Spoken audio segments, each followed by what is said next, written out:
have extras, read all about it. So I knew everything that was going on in the world. I knew when Hitler said, "Come back to the fatherland." That was in 1935. And I know Jewish people who went back thinking they were German, and they wound up messed up. Yeah, yeah. So tell me a little bit about your mom and dad. Oh, well, my mom and dad my father was a truant officer in schools. Ah, okay. And they used to have him, when a school had bad cutting classes and cutting out out of the schools, they used to send my father there, and he used to have to prevent you from leaving the school when you came there.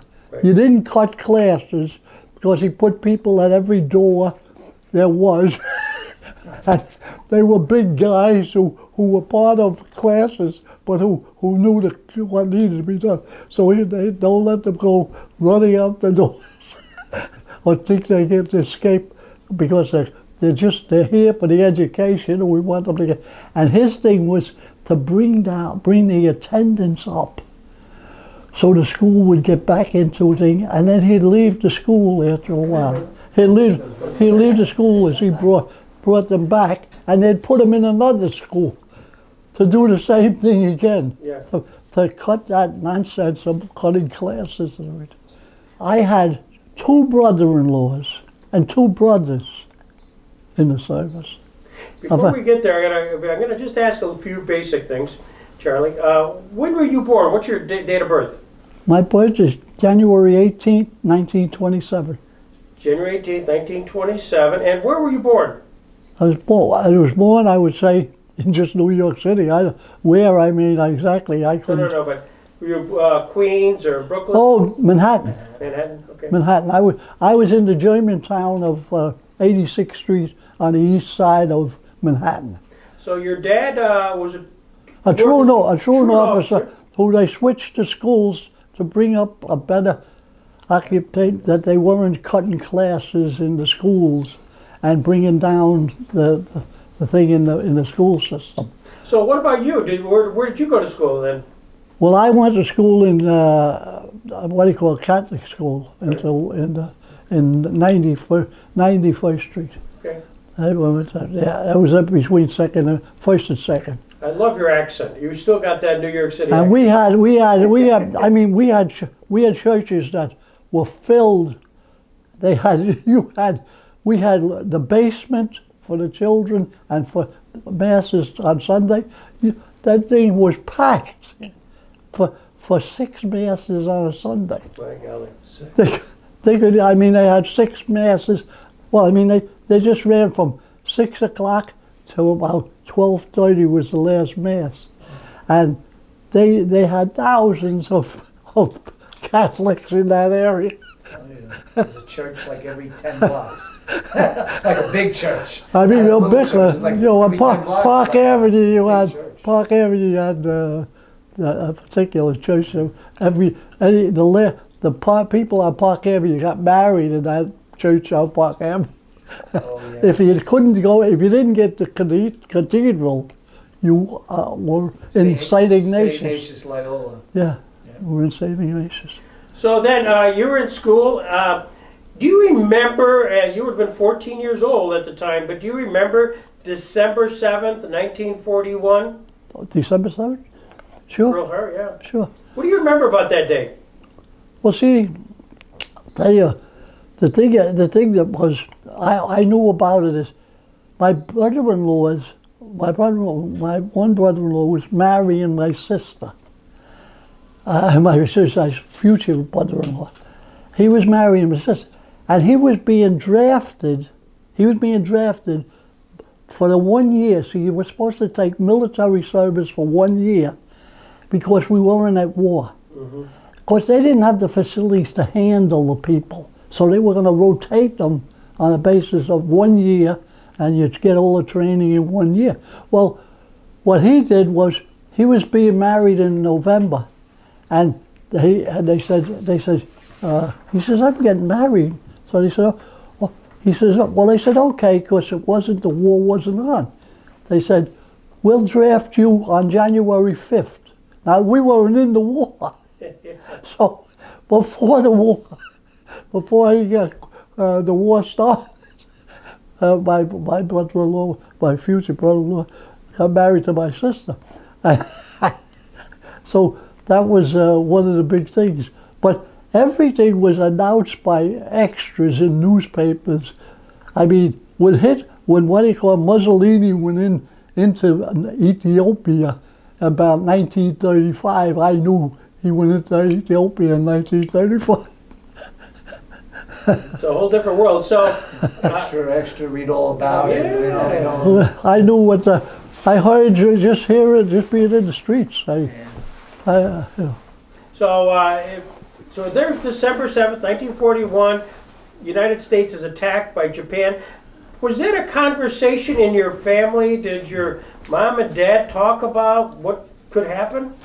Well, I would say we didn't have too much of a conversation. It was a shock more than anything, and before everything was imagined, everybody was in the service before you know it. I mean, my second brother-in-law was in. He was in the armed guard that I was in. Ah. He was in the armed guard. That's why I went in the armed guard.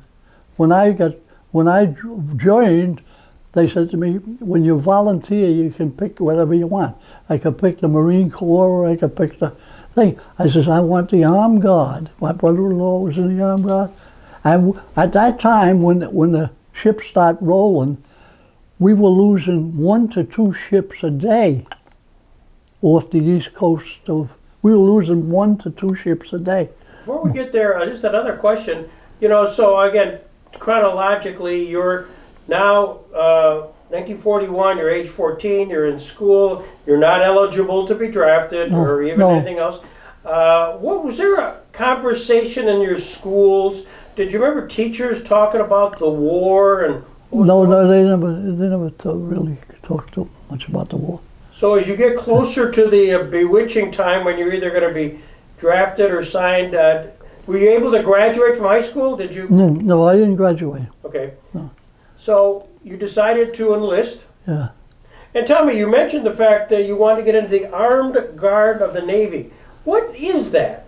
The Armed Guard of the Navy is a gun crew that's on merchant ships in convoy to Britain to save Britain from collapsing.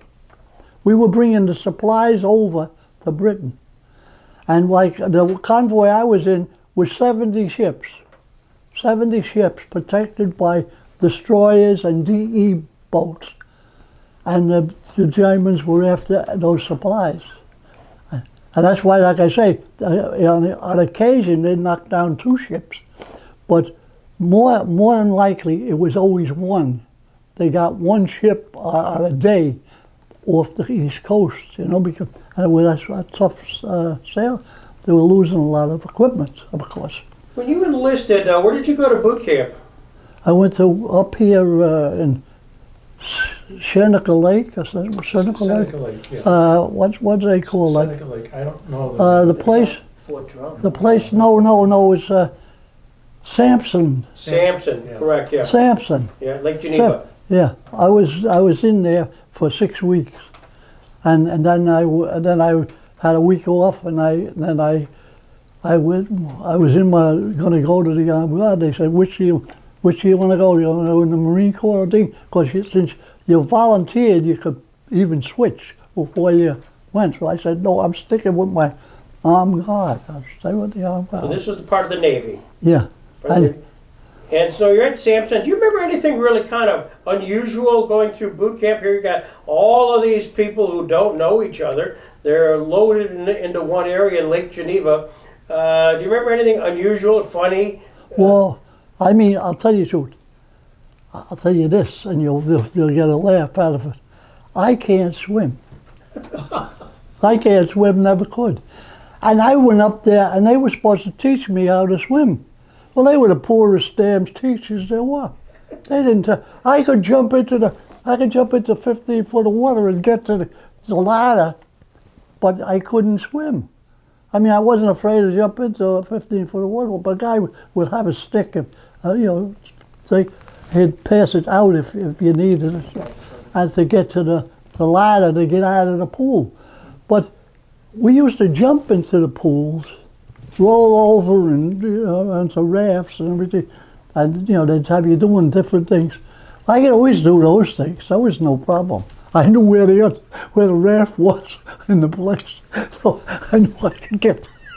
But in most cases, that particular raft wasn't in 15 foot of water. It was just a raft out there. And how quick can you get to the raft? Save yourself.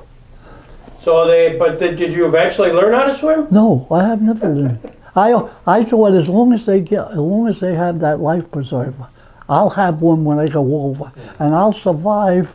I'll survive one way or another, no matter what. So is that okay? That's at Sampson. Anything else unusual at Sampson that you can remember? Well, I'll tell you. They put me on guard duty after I'd been there, and they put me on guard duty, and they said, don't let anybody in at this particular point that I was in. And I had a booth, and it was pouring like hell. I mean, I never seen rain come down, even in New York City. I never seen rain come down as heavy as it was that night. It was after 12 o'clock at night. And I'm on guard duty. And I said to the guy, I stopped the guy with the car, and I said, get out of the car and come in front of the headlights, or you ain't getting in this place. So he says, do you know who I am? It's pouring rain. And I got foul weather gear on me. I'm okay. I stepped out of the booth to talk to him. He says, do you know who I am? I'm the commander of this base. I says, I don't give a damn who you say you are. You're going to get in front of those headlights, or you ain't going into this base. So the guy says, I'll do this. He was threatening me, I says, you could go jump in the lake. I says, I don't believe you. So of course, he couldn't do anything about it when he finally got. What could he do? I was protecting the base. Sure. And he had to get up. And he got drenched. He didn't have a raincoat. He didn't have a good thing. He just got out with a suit on, a military outfit on, and I didn't. I said, but I mean, for being in New York, I don't care who you say you are. You're not going in. So he was wild at me. No repercussions at all? No repercussion. I never had anything from that. Yeah. Nobody even said, even knew about it. Did you salute him? No, I didn't salute him because, as far as I was concerned, there was a lot of baloney. I mean, I don't know what he is. what he's telling me is, I mean, don't mean it. I mean, eventually they said he was the commander. That's what he was telling me. Eventually, I never heard anything after that I brought him out in the rain. What a New York City attitude! In the front. That's fantastic. I figured if you put me on here to not let anybody in, I'm going to stop this guy or anybody else. I love it. So you're there at Sampson for 6 weeks, and then where did you go from there? I went to the armed guard, and then we went to service. We did drills on how you get to what do you call a machine gun or anything like that we used to use. Well, where that was? Was that at Sampson or was it elsewhere? This was down in. One was in New Jersey. One was in New Jersey. The Jersey training, and there was I don't know if it was Jersey. It was probably Virginia. Okay. I was probably down in Virginia because eventually we went, and they had balloons, planes pulling the balloon over, and the guys firing at the thing, and they had a watch. Well, the guys got caught. They were looking at the plane, and you were supposed to shoot at the balloon he was pulling. So I just was, well, don't you know you gotta shoot? You don't aim the 20 millimeter, 20 millimeter at a plane. You know, at the plane, you can hit the plane.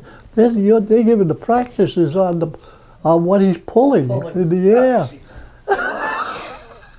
And they had to slam people's guns.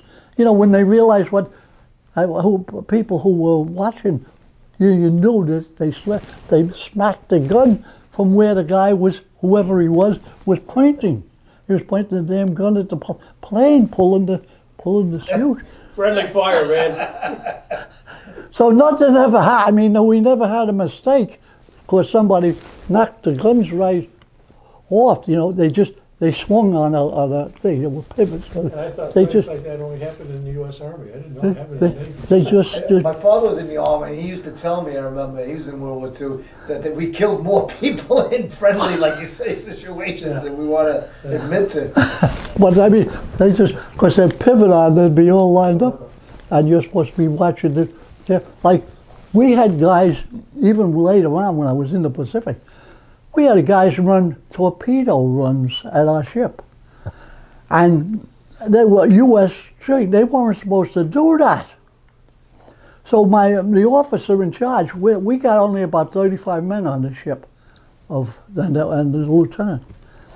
So the lieutenant says, the next guy that flies over, put a couple of shots behind him, the 20 millimeter. He says, they're not going to get away with this nonsense. They ain't supposed to be running. Because we ran out to the guns as quick as could be. We were ready to blow them out of the air. You know, and we see, holy God, these damn fools are from a regular ship or from some island, and they're playing games on us, you know. But we didn't wind up. The guy put a few shots behind them, and they never come back again.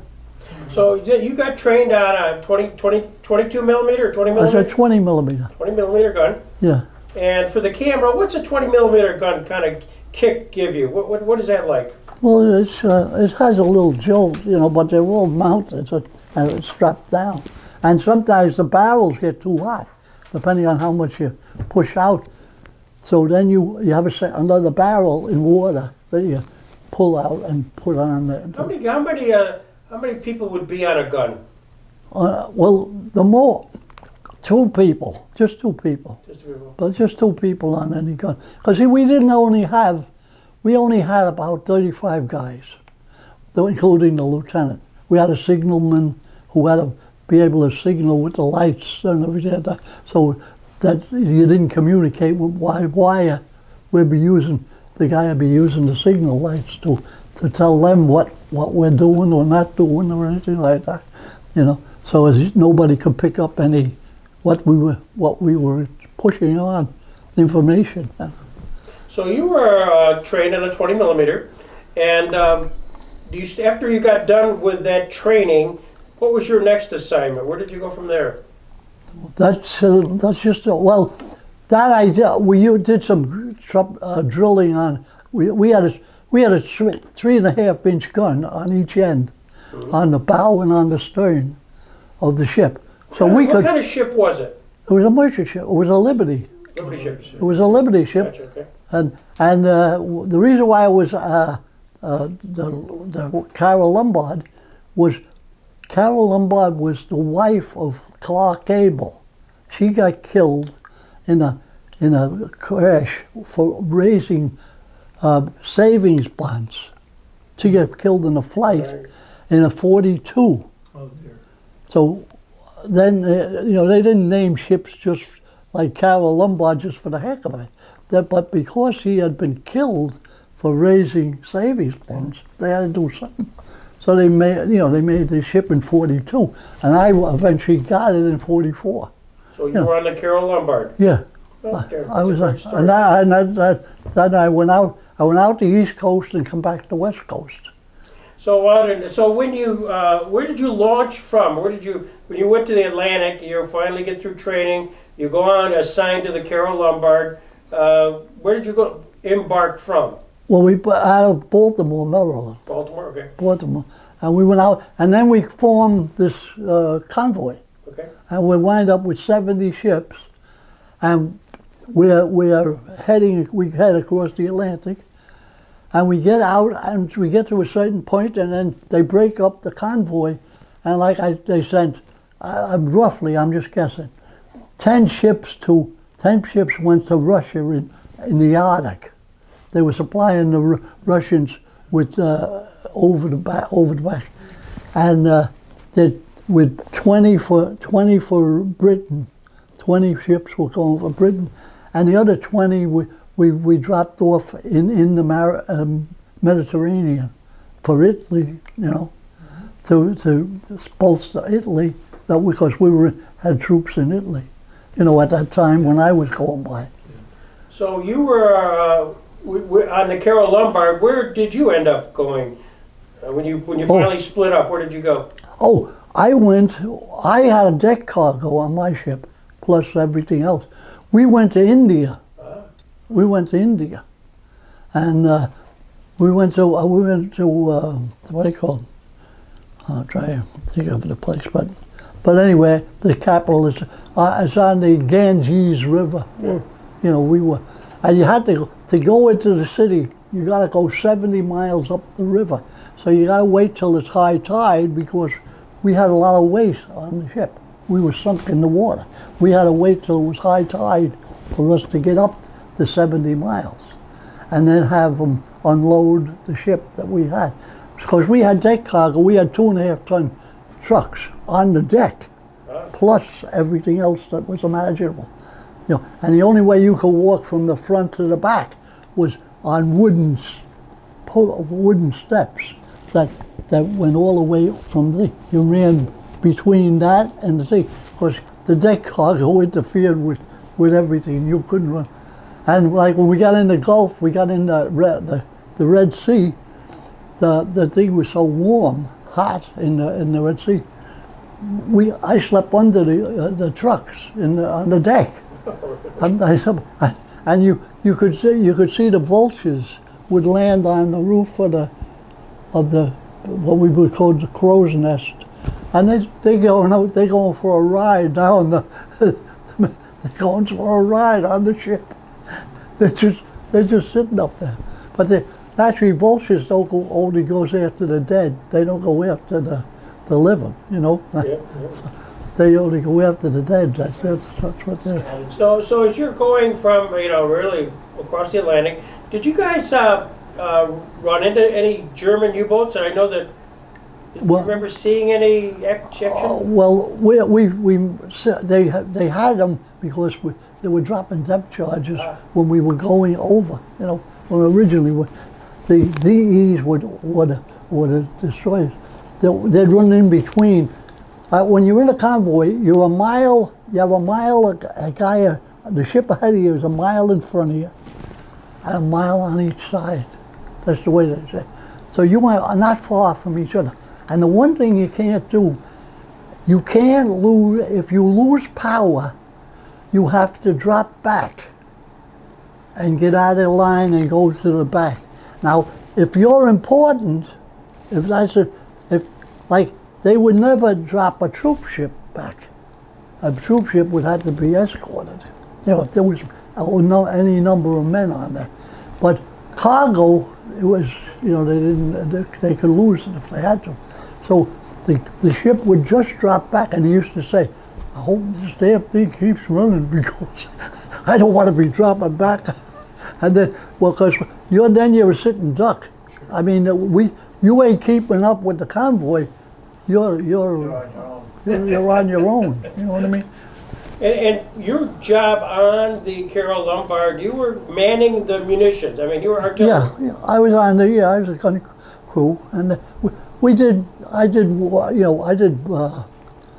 I'd be on the bow. Well, that's what I used to do. And we used to have 4-hour shifts, 4 hours on and 8 hours off.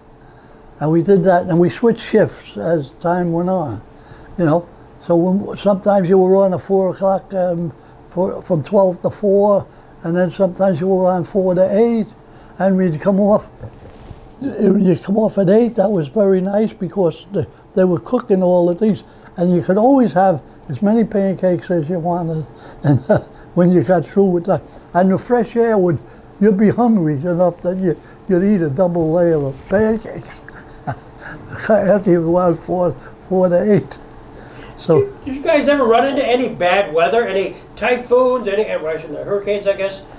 I would say no. We run into rough weather, as rough as weather that, to the point that when we were in convoy, the waves would hit the bow, and that's where I was always on the bow, and I was always spying with the glasses and everything. And when sometimes they hit the bow, they would drive back 200 feet over you. You know, we had foul weather gear on. Yeah. Would come over you. So when it got that way, I'd say, call the bridge and tell them we're going to adjourn to the flying bridge. So the guys would call up and tell the bridge, we want to go to the flying bridge for a safer place, because it was the water was coming back 200 feet. Well, we have 3 holes in the front of the ship and 2 holes in the back. So they're only seeing the water come over, and it's not coming anywhere near them, so they don't think it's come. But we think it's bad. So the guy would say, Charlie, they're not listening to me. I said, listen, put me on. I said, you better call us to the flying bridge, because if you lose 2 seamen in the front that were washed overboard, I said, you'll be responsible. So they would call, okay, let's go to the flying bridge. I love your style, Charlie. So when we went to the flying bridge, we were right next to them, but they were enclosed on the bridge. We were in the open. We hung out over the water and looked for everything. I always envision when you're in a convoy, there's sort of a zigzag approach. Did that? Not really. No. No. I mean, you can't zigzag. 70 ships. Yeah. You have your.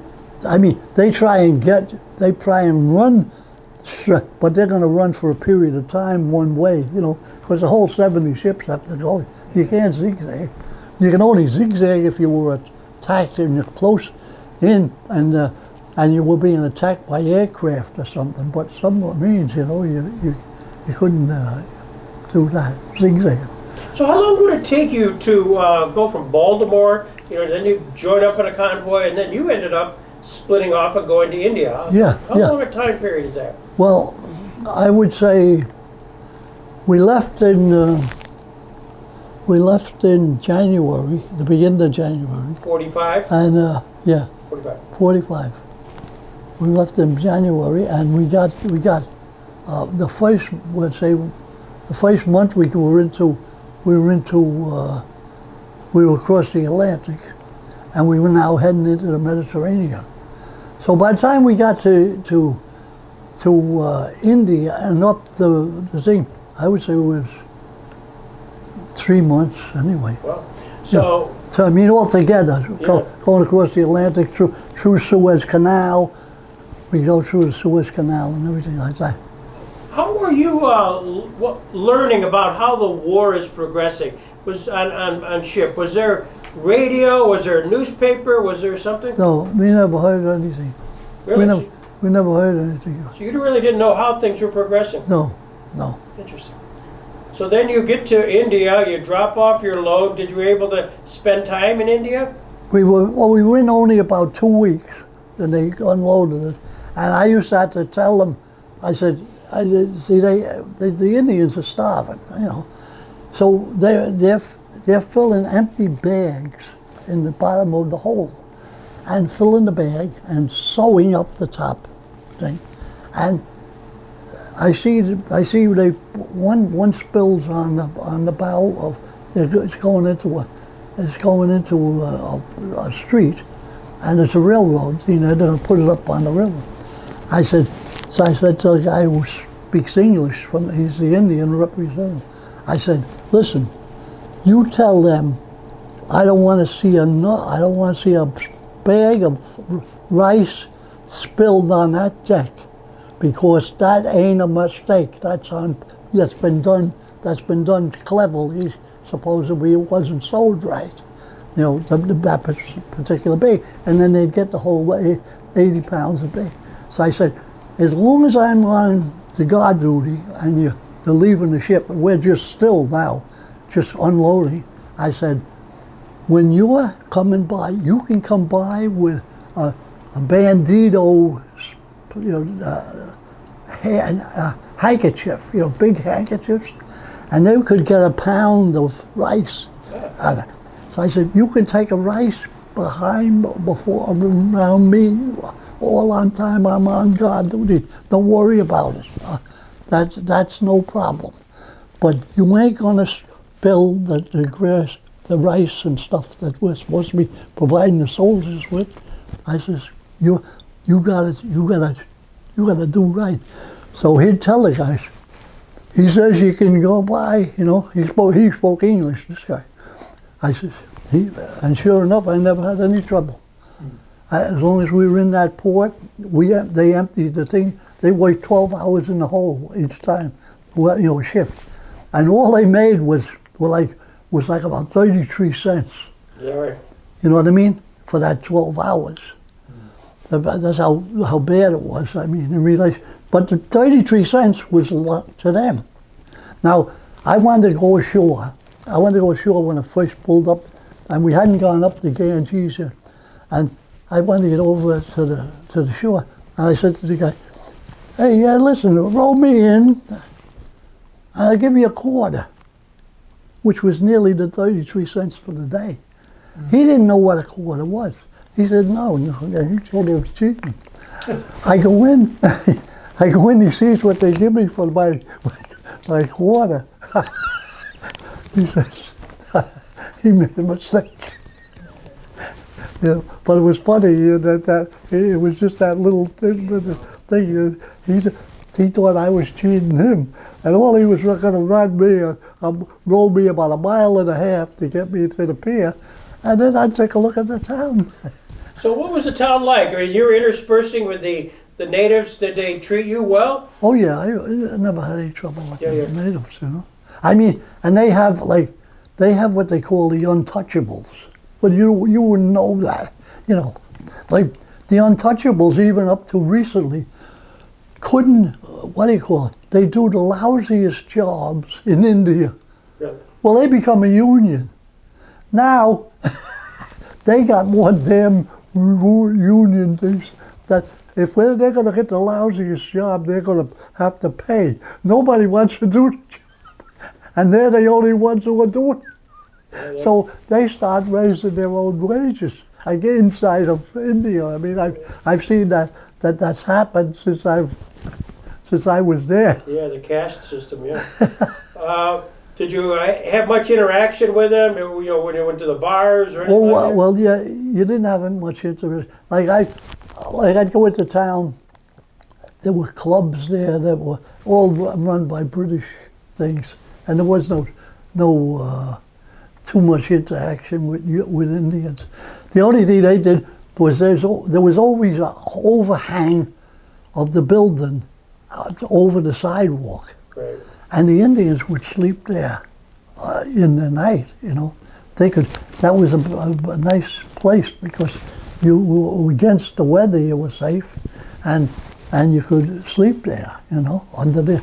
But as far as, I wouldn't be only in there during the daytime, so I'd only be in and out back to my ship wherever, when I was there. Because that's right, India was governed by the British at that point. Yeah. It was a colony. Yeah. What were the British like? Did you intersperse with them? Oh, I would say, yeah, we talked to them and everything like that. Do they understand how you speak? You speak New York. I mean, New York, yeah. Well, we would convince each other what we wanted. Like I got to Australia, they couldn't. The Australians, the bars couldn't be open past 6 o'clock at night, because there was no men in the country. All the Australian men of any age were fighting in Africa, North Africa, to keep Rommel from getting to Suez. Right. So that was the constant thing. So they were in there to protect that. So there was hardly anything. So you could get all kinds of dates called up. The girls had to have somebody to go out with. Terrible job. Yeah.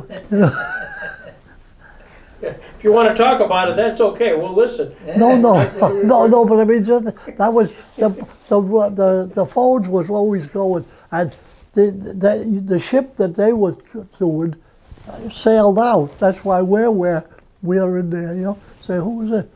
I said, well, we're looking for so-and-so, you know. Well, so-and-so has left. The ship has disappeared to another place, wherever that was. There's documentaries about Australian and New Zealand ladies, you know, having relationships with Navy guys, and they got married and kids and all Oh, that. yeah, It's yeah. It's a whole world. Oh, yeah. After the war, I mean, the British brides from Britain itself were tremendous numbers. Yeah. I mean, they didn't know what Kentucky looked like or anything like that. So that would be a shock to them when they come over, because thinking you have everything. Yeah, sure, they see it in the big cities, but you won't see it out wherever they are in Kentucky at that time. Yeah. Well, again, British brides. So you're in India, and then where did you go from India? India, I went to. I went into the islands. I was in. By the way, while you're there, this is sort of March of 1945. Franklin Roosevelt dies. Yeah. President Roosevelt dies. Do you remember getting word of that and the reaction? Oh yeah. I remember it. You know, that was a surprise when that happened. Yeah. So did they just announce it on the ship? And we just knew that it happened. You know, and I know the people. I'll tell you the truth. The people we had guys from Maine and different places like that, and they were shocked because they thought he was the greatest man that ever lived, because he put them in good shape, you know, with various things, the way crops were raised and different things inside the country. They benefited tremendously, you know. So all those northern states above New York and everything, Maine and New Hampshire and everything, they all were happy to, you know. But like, we had a guy on the ship. He was 38 years old.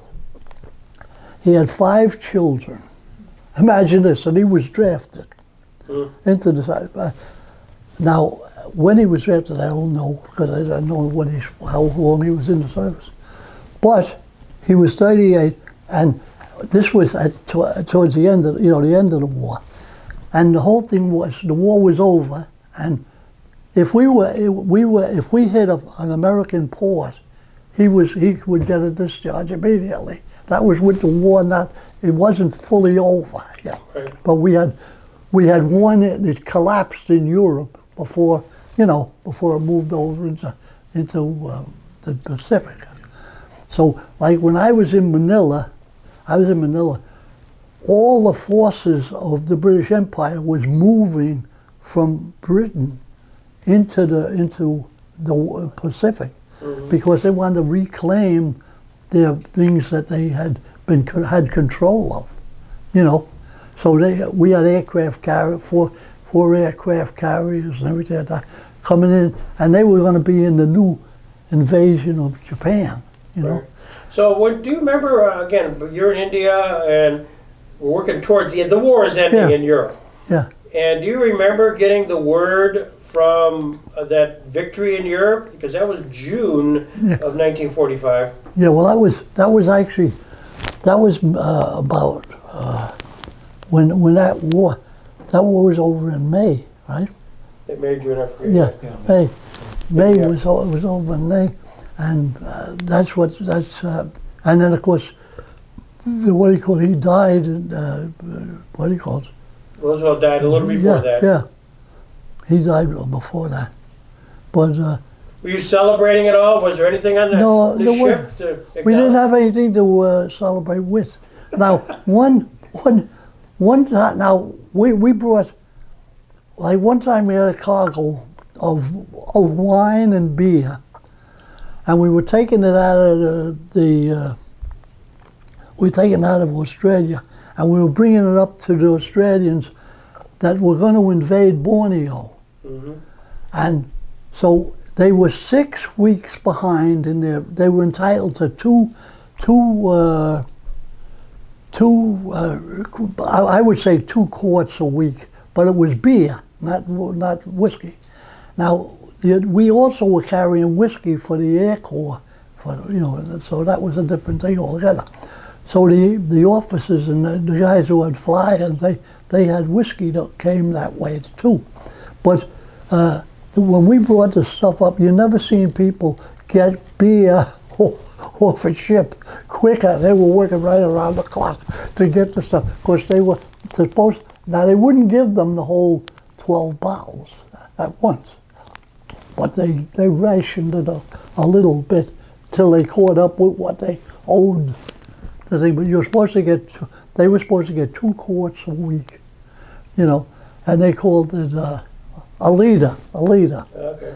They said a liter was at 33 and a half ounces or something like that. So, when that was on our ship, it was on our ship for 3 weeks before we got the stuff up to the next island. It was 3 weeks to get there, this Biak.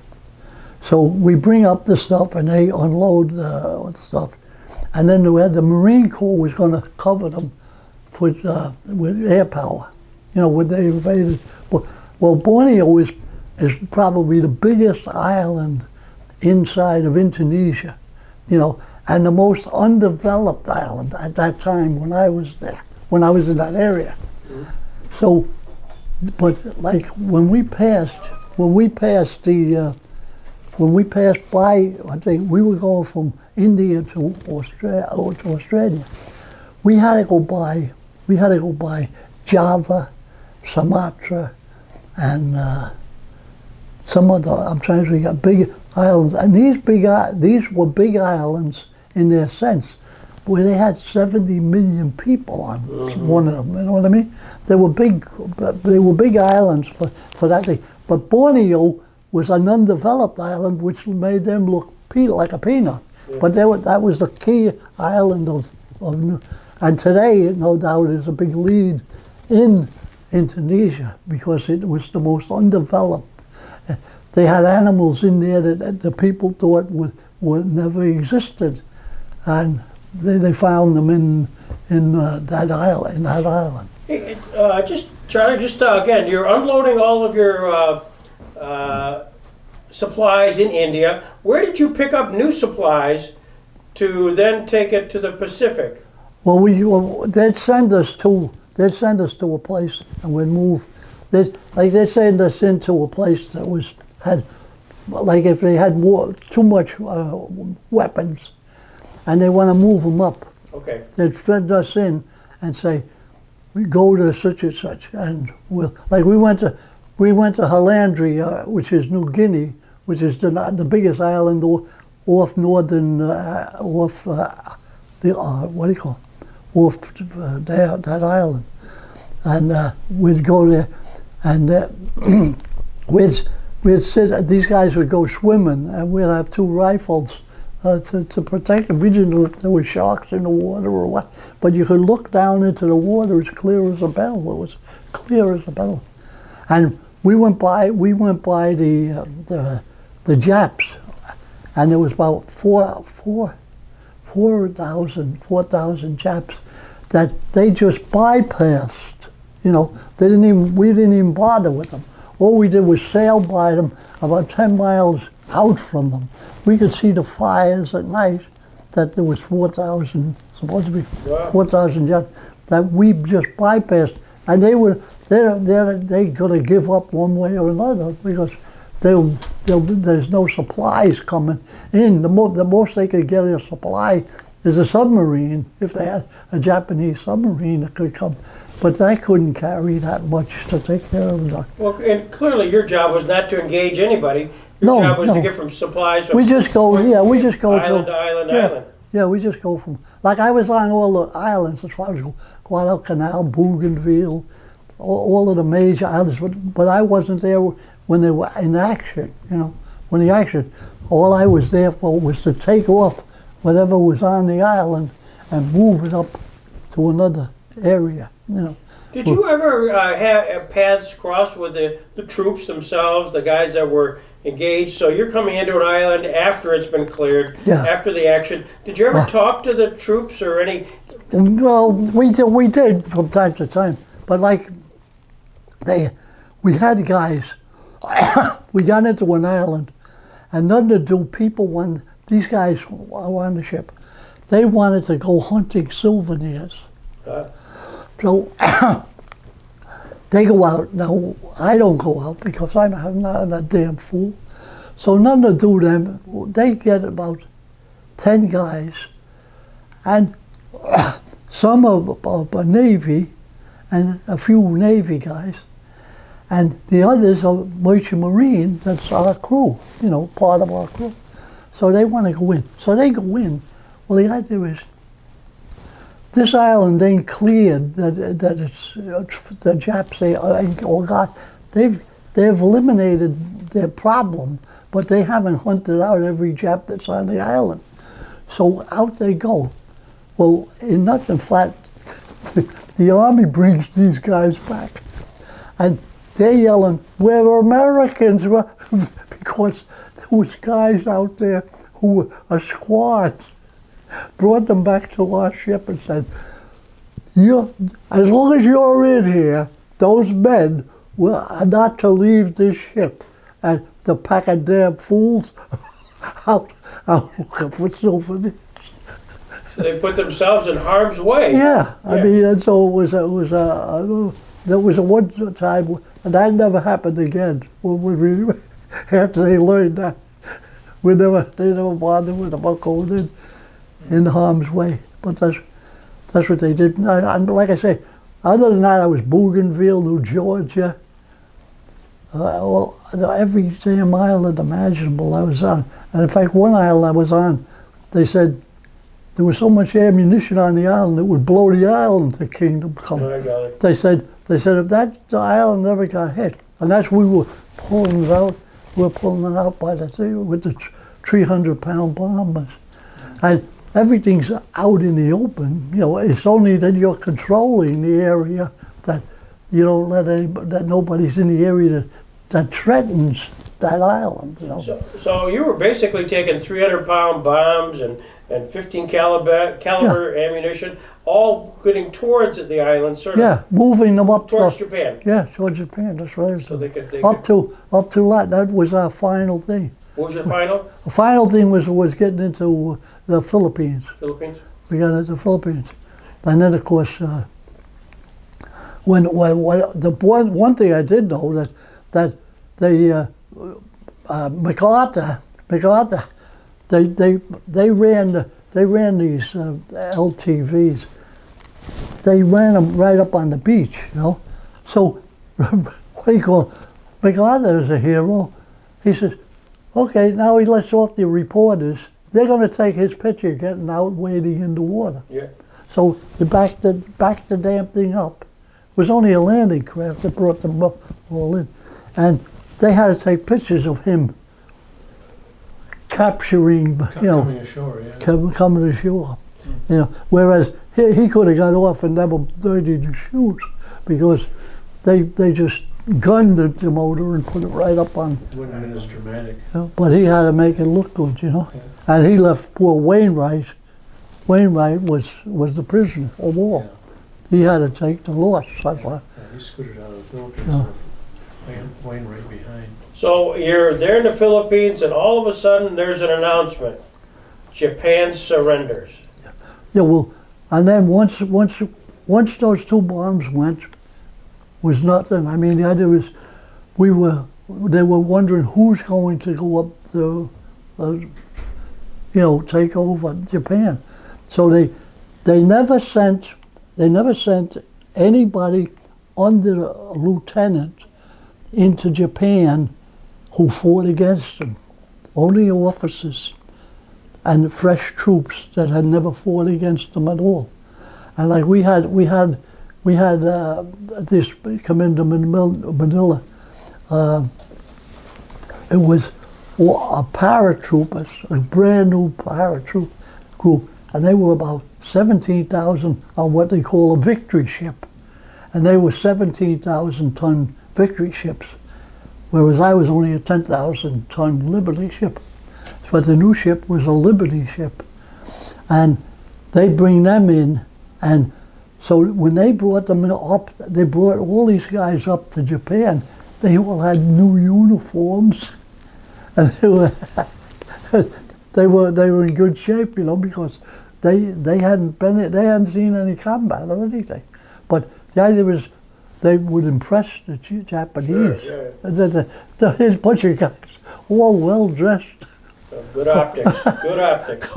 Were they also concerned that the veterans might get a little antsy around Well, the Japanese? that's why they wouldn't let them go up there. Anybody who fought the Japs in the islands, they never brought them up into Japan. Because it's common sense, it would have been terrible. You would have had fights, and the guns would have been going off. You know, guys would have been killing too many people. So that's why they never had any trouble. The only people that ever went in to Japan were people who never fought at all. They were just fresh troops that had been put into the service and had never been anywhere yet. And then they moved them up into I didn't know that. that area. Yeah, Did you, was there any sort of celebration at all on the ship? Was there kind of guns blasting or anything Well, with VJ Day? I would say no, nothing crazy. Yeah. I say you, the people were so happy it was over. There wasn't. Now, I'll tell you the truth. You could go. It was the most peaceful club you could go. There was all kinds of whiskey and beer in Manila that you could buy from the U.S. Navy Club, but they'd always get. If you got a bunch of Navy guys mixed up, there'd be destroyers guys, and the other guy's a cruiser, or he's at this. And when they get in a fight, they say, so-and-so, you're with me, and everything. And they could cause a riot in the place from over drinking in the club. Yeah. So the safest place, I was a merchant man, even though I was a Navy man, I was a merchant. You go to the merchant club, you didn't ever have to worry about a fight. If there was a fight, it was only between the two guys who were fighting. They would be arguing or whatever.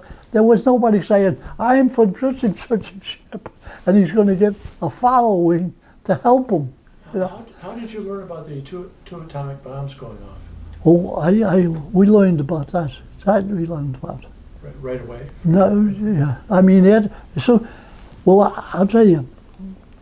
I didn't know this, but I knew later that we had a guy in where I am, and he was, when they took him, he was a Marine officer, and he went up to. They sent him up from Japan, from the Philippines to Japan, a month after the bombs were blown up, and he always had to have gloves, whether it was winter or summer or anything.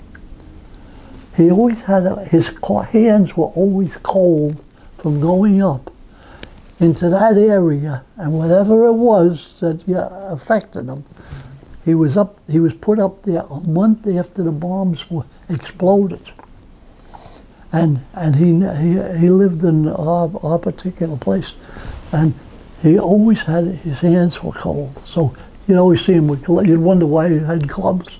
But I know why he had gloves. I didn't know what caused it. All I knew was that he went up a month after I had found that out. He went up a month after the bombs were dropped, and it affected him from being in there. It affected a lot of people. They were just they were really put in harm's way. The radiation, right? The radiation, exactly. And, Yeah. A guy up in Mayville had the same issue. So now the war ends, and you don't have to move any more stuff, do you? Yeah, no, I don't have to move anything. It was just, so then they got beer ships, and they put a beer ship in. And they put a beer ship in with whiskey and with, so I said, oh, we're right next to the guy says, the guy comes on our ship, he says, fellas, we got all the beer in the world right on that ship, it's just a matter of going out. So they put Filipino people to protect it. And they put an American officer in charge. So the Filipinos didn't give a damn what you did because they ain't gonna get a fight. They ain't gonna get in a fight with you. So we'd pass up cases of beer up to our ship. Like we had when we left Manila, we had 35 cases of beer. This was we were heading back to the States then. And how many men on the ship? Well, there was just about 35 of us. Oh. We had a party. We had a party the first night the ship left, and we drank seven cases of beer, 7 cases of beer, and then the rest we gave each group got 7 cases of beer for them, and so it wound up. They were putting it in the refrigerator and chilling it one at a time. Because they come in and put their beer and just hope that nobody steals their beer. You know, because of course when we were coming back, they converted our Liberty ship to a troop ship. Mm-hmm. And we took on 1,250 men. Oh my gosh. 1,250 men. You would have had the toilet facilities for them. But no, we had they built the thing that could on the thing. But what happened was they did the bunks. You know, they just took holes and built 2x4s lumber. But they didn't put any supports in the middle. So the guys were falling through the thing. So with us, we had regular beds. So I had, these guys were, what do you call, they weren't officers, but they were the highest in the thing. NCOs. They were all kinds of sergeants, you know, which I didn't know which one. So I said, look, they said, look, I can lend you my bed, but I'm gonna sleep there from 12 to 8, you know, or maybe earlier I'll get up. But after that, you can do. But you gotta leave portholes open leave all the portholes open so that the thing gets plenty of air. Because we had 6 or 8 beds in each of these spots, you know. And that worked out. They would go and get 4 hours sleep in the course of the day.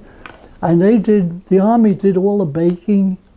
Mm-hmm. When we weren't using the equipment, they were baking for the 1,250. Well, so now you're a troop ship. Where you're heading towards? We're heading for San Francisco. Do you remember going through the Golden Gate Bridge? Yeah, I remember. Tell me about that. I'll tell you what. I went through the Golden Gate Bridge, and we got there about the beginning of, it would be the beginning of November. And out comes a ferry boat, and it's got dancing girls, and a band, and everything. And they're doing it. And I says, holy good God, would you believe that they have this, that we're a benefit? It wasn't for us. It was for an aircraft carrier that just went under the bridge. And they had 5,000 men on top of their normal thing that they were bringing back, Navy personnel, in whites, up on top of the flight, you know. So it was like the New Georgia or something, you know. I forget what the name of it, but it was one of our new aircraft carriers, and he's coming in, and that's what the greeting was for. The ferry boat went right down to. It went right by you. Went right by us. That's funny. That's funny. Here you are at the Golden Gate. You're expecting fireworks and all this stuff because that's your first vision of And America. it's bright, it's bright. I mean, it's a nice day, a lovely day. I said, holy good God, look at that. Get put in place real Look, fast. I'm looking up to see the guys up on the deck of the aircraft carrier. Oh my God, that's funny. But they were brought back a 5,000 plus personnel off the islands, Yeah. the aircraft carrier. So you get to San Francisco and you spend time there? I didn't spend too long. I said, I want to get home for Christmas. And it was getting, I had been there a couple of weeks. And they said, I got to get home for Christmas. So did everybody else, you know. So I said, but I'm going to find a way out of here. And there was no such thing as flying or anything out of there. I mean, any place that was there, people had all kinds of reserved this. So we went, I says, I'll get a cabbie. And the cabbie says, listen, they're making up a train down here. And all you gotta do, pay $5 a piece extra for the ticket. $5 extra for the ticket, for each ticket. I says, we need 8 tickets. And I didn't have a sou. I didn't have a sou because I didn't have any money to pay. So my friend who I said, get whatever money you need to get. And when I get into New York City, I'll mail you back the money. So by the time I got home, it took us 5 days to come home on this old rickety train because we had to pull to the sidelines for the main trains to go up. So we could only go down on the station as we pulled into them and get ham sandwiches or a drink, your soda or something like that. And I'd get down and get 20 ham sandwiches for $1 a piece they were. $1 a piece, you get 20 ham sandwiches. I says, we had no need to worry. Somebody will want them for we weren't only charging the same $1. You just paid $1 for them. So we'd give among the crew. So I said, but get down there quick because they'll go like hotcakes and then they'll run out of them. And we were doing that at every stop, and it took me 5 days to come across the country. And I got into Chicago. That was a full 5 days. I got into Chicago before the 5 days were up, and that was what this train brought us to Chicago. Then we got on another train going from Chicago to New York City, and I was okay. And my friend, we got the tickets, and I wound up owing him $210. So I said, don't worry about it. And he trusted me, no problem. I had to laugh because he was a nice kid, nice guy, but I said, no, I was sure as shooting. I got my money. I sent him Western Union $210. He had his $210. And then of course I met him when we all come back to the regular base. I was in Brooklyn at that time. We operated out of Brooklyn. The actual Was that the Navy Yard? the Navy Yard? the Navy Yard for Yeah. It was what do you call it? We operated out of there for this thing. Like we controlled the Pier 92, which was the Italian pier on the Hudson River. So on that pier, they had an old battleship and a thing, and they cooked all the meals. And we had 6,000 guys in that pier, and they were cooking, and we were bringing buns, bread in the morning. Truck would come with buns, bread, and you'd have guys out there breaking eggs with their hands. Breaking had 2 eggs for everybody, sunny side up, and they'd have a box full of stand, and then when they got tired, they'd put other guys there who could do the same thing, and they could You ever serve. tried that? They could serve That's six. hard. They could serve 6,600 men Jeez. were on that island. Now some were living in the battleships, old battleship, and because we had other ships on the opposite side of the pier, but it was all the same pier. You know? So that's what the kind of things we were doing. So do you get mustered out then from Brooklyn? I know. Well, I had to go to. I went to Lido Beach, where I got mustered out.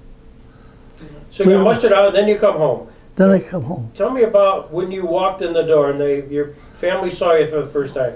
Well, you see, I had never sent a letter home. Oh, nice. Oh, I had never sent a letter home because what happened was I sent a letter, and this was when I was in Suez. I sent a letter home, and I didn't know the officer was reading my letter. I thought the letters went somewhere, and people read them, and they did whatever they wanted to do. Censor them, sure. Censor them. But I didn't think our officer. So I said, you cut this all to ribbons. No, I didn't put anything secret on this thing but I said, I'll never send another letter. You'll never be able to censor another letter of mine. Yeah, that'll teach your family, yeah. So that's the way I went. And then they didn't see me till I come through the door. So what was their reaction? You just show up and there you are. Oh, they were just happy to see me. Yeah. And they would say to me, go around, whenever I was home normally, I mean, this was previous to the war, whenever I was home, they would say, Charlie, go around to the delicatessen.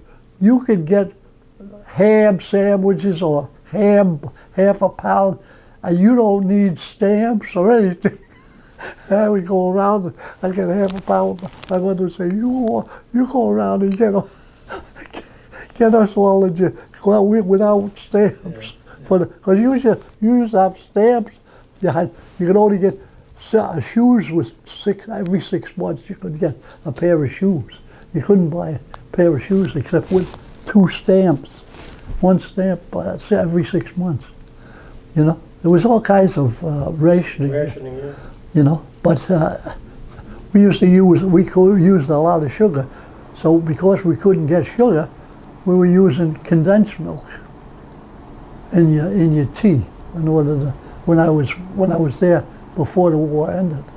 So the war ends, you're now back home, and here you are many years later in Brookdale. And when people ask you about serving in World War II, and how do you feel, you know, your emotions, what do you tell them? I always tell them that's what you had to do. You know, you had to do it.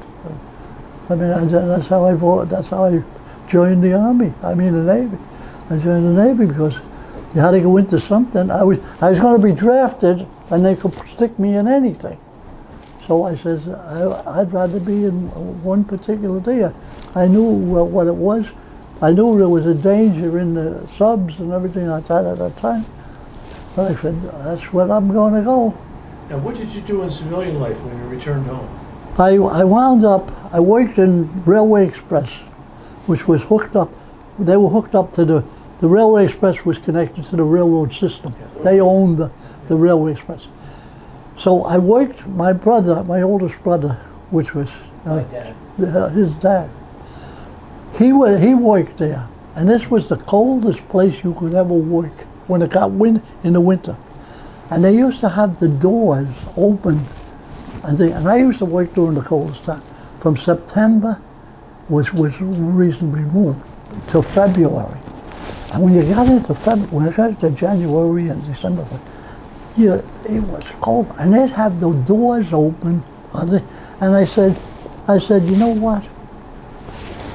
if you had any decent union in this joint, you'd park all the trailer trucks where the wind ain't blowing, and you'd shut all the doors that you can, and then you'd have people would have a warm damn terminal, because this terminal could take 100 trailers at once, but there wasn't that many coming in. There was maybe 75 or 50 or something. So all you had to do was open up the doors that you had a truck trying to come in to be empty, to be put on the railroad to go wherever the heck it was supposed to go. But you would freeze like a man. And every week, 2 guys would have died, you know, and they'd take up a collection. So every time you went by the thing, you'd always throw in $1 for each of them. You know what I mean? But, you throw $1 in free. So they collected quite a bit to give them something, to give whoever the family was, something worthwhile. You know, I know there were several thousands of dollars that they'd each get. But that damn job, I mean, it was terrible. It was terrible. So when I eventually got work, I worked for Jeep Corporation. I come home from one of those days that I had worked from 12 midnight to 8:30. Then I looked in the paper, and it says, such and such. I says, well, should I go down here today, or should I go down, try and go down tomorrow? I'll go down today. So I'm 9:30 in the morning. I go down to the job, so the guy says, well, can you work right today? I says, I just worked from 12 to 8:30 in the morning. I says, I can't work today. I says, I'll see you tomorrow. So I worked for Jeep for 35 years. I worked for them 35 years. Of course, what happened was Jeep was taken over by Kaiser. Right. Then it was taken over by American Motors and everything. It kept going in. But wherever it went, they'd build a new warehouse. And it'd be somewhere near me that I'd either be going about in the suburbs of New York, or in Jersey at the worst. But it always was close by. So like I was one time, I was going out of Long Island in Astoria, and that's the heart of New York City. It's just in Long Island, but it's like people don't realize Brooklyn has 3 million people in itself, and that's only one borough of the 5 boroughs of New York City, and the others all have 1.5 million minimum, and the Manhattan has probably 2 million in Manhattan Island, you know. So you always had. So I knew everything about New York City, but. Okay, well here's the best and the final question. Coming from New York City, were you a Yankees guy, a Dodgers guy, or a Giants guy? A Giant. Giants. Yeah. Then I know they went to the West Coast, and I said, well, the hell with them. Yeah. So who was your favorite player as a Giants? Well, I'll tell you, I wasn't. I never got around to following my. It had to be Willie Mays, wasn't it? Willie Mays. Oh, Willie Mays, yeah, Willie Mays was a great ball player. I mean, but I mean, I was busy. I was only busy to survive work, as my work, and I wasn't so interested. And especially when they went to the West Coast. I mean, I said, hell with them. They went to the West Coast, and they can forget me. I ain't gonna root for them. That's what my father said too. So Charlie, you knew we were coming over here to interview you. What's the question that we haven't asked you that we should have? What's that experience that you had during the war that it just never came up? Offhand, I'm trying to think. Offhand. I always, as long as I got to where I was going, I didn't mind. You know, so I just, Did you ever fear? Were you ever fearful? I mean, you're out in the open seas a lot, oh, and you got the German U-boats, you got mines. You don't know what you're going to run into. Did you ever fear? Were you fearful? well, I'll tell you. When I think, of course I couldn't swim and everything, but that didn't bother me. When that thing pulled out from the thing, I thought, I may never come back again. Oh. So I waved to the, so the guy said, there was an elderly guy, a guy middle-aged, and I was only 18. And I said, well, I hope I get back. So the guy was the electrician on our ship. He was a merchant marine guy. He wasn't a Navy guy, but he kept the thing going, the place going. But I just always hoped that the ship kept sailing and nothing happens to it. You know what I mean? But like we had times where like we were going from India to Australia, and there was such things as raiders, they used to call them. And what they were, there were gunboats that looked like they were fishing yachts, you know. And they, you know, if you got too close to them, they'd wind up shelling you. And so the trick was, when we seen them, we say, train the guns on these guys. And we'd say, if you make a noise, we'll blow you right out of the water with our 2, 3 and a half gun team. We're trained on you, and by God, if you do anything, because we're heading between India and Australia, and we had to find out, do we want to go back to India, or do we want to go back to Australia? We're supposed to go to Australia, we're going to go to Australia. So that we went right away to Australia. But that was as much, but I mean, I just figured I'll get through this one way or another. Did you ever get together with your shipmates after the war? Not really, no. I mean, I never seen them, you know, and then they never seen me. We were all far away. The only thing that happened on the ship by error, when we went into a friendly port, we didn't load the 45 because we were in a friendly port. So when we were in unfriendly, the 45 was always loaded. So nothing to do with us. The guy thinks we're in a friendly port. The guy thinks the gun ain't loaded, and it is.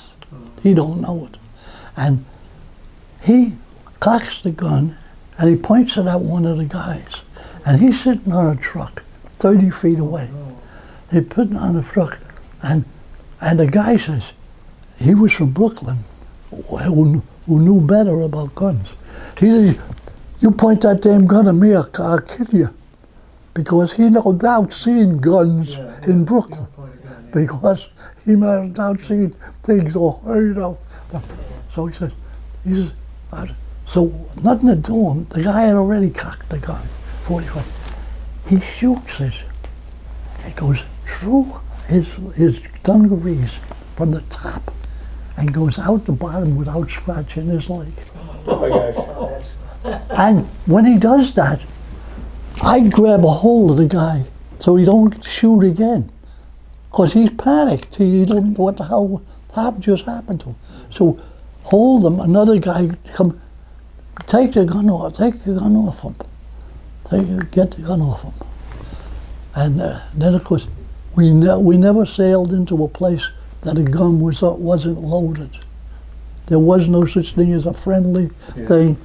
The gun is always loaded, and that is it.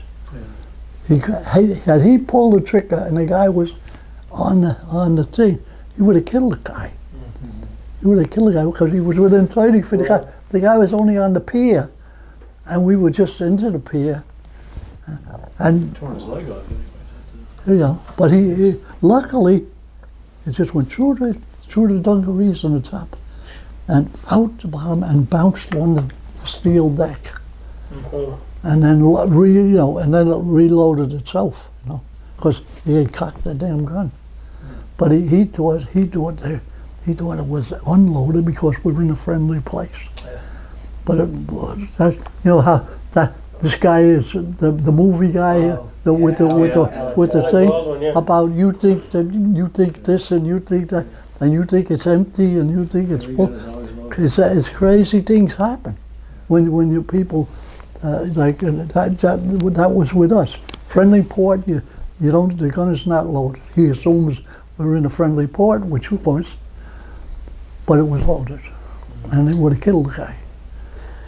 By the way, this is unbelievable. We're just so thrilled, Charlie, to have had a chance to share with us and us to listen your experiences during World War II. We salute you. No, We but thank you. That's the things that had happened. These crazy things about a gun going off. So many times guns go off that they didn't think were loaded. That's why when you have a gun, I knew there was a gun in my house. It was a 45. It was in the closet. I knew it was there. It was a 22 45. It wasn't a 45. It was a 22 handgun. And I knew that thing was there. And I said, that's dangerous. And I was only a kid at the time. And I always assumed it was my Uncle Jack's gun because my Uncle Jack, he'd have, like, they used to make booze in a bathtub and during the prohibition, and they wouldn't make it in the same place the second time. Yeah. It was just made, and they made so much, and that's what the booze was. So don't take any chances. You have a fantastic memory. He's amazing. I'm incredible. He's so articulate with his memory. Yeah. Well, we really worked you here today. Thank you. You did a good job. Yeah. Well, as I know, Give me your email. when you get all those, when you get all the things, like you learn a lot of things in New York City, like I say, because they had extras read all about it. That you always remembered what this started, that started. Like I say, I had a Jewish couple that they sold their business, and they went back to Germany because Hitler said go back to Germany. Oh, They went back to Germany. I never found out how they made it. They went back, sold their dry goods business in New York City, thinking they were German. And who the hell knew that in 1938, in 1938 they broke the windows of the Jewish merchants inside of Germany. Yeah. And these people went back in 35, 3 years before that. Okay. Sold their business. They had a good business in New York City, But they sold, and you say, oh, how did they went back and thinking they were German, and this guy don't think you're German, even though you were born in Germany. Like in 86th Street was a German town, was known as Germantown. We had bars on both sides of the block in 86th Street, and they were all German. Now all the other bars on the avenues, they were everything. They were Irish or Hungarian or whatever was around the area. But that particular thing.